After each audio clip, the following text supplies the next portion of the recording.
Ang buhay hindi patagalan, pasarapan. Kaya kung may gusto ka, ngab-ngabin mo na ng ngab-ngabay.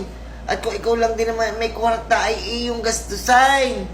O ay wag mo namang uubusin, magtitira ka para. Pero ikay magmasarap din naman, kaya ka nga nagpaparusa sa sarili, para makatikim ng masarap at umalwan ang buhay. Hindi yung, ay pag meron ng itiis, pag walay tiis pa din, aba, ay masama na iyan.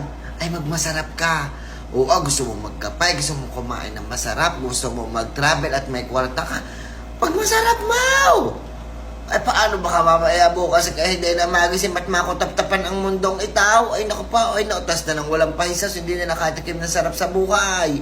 Ay ana, puro pagpaparasa sa buhay. Ha? Puro paghahanap buhay, puro trabaho. Aba, ay ito na ang sign. Oo, ito na. Go!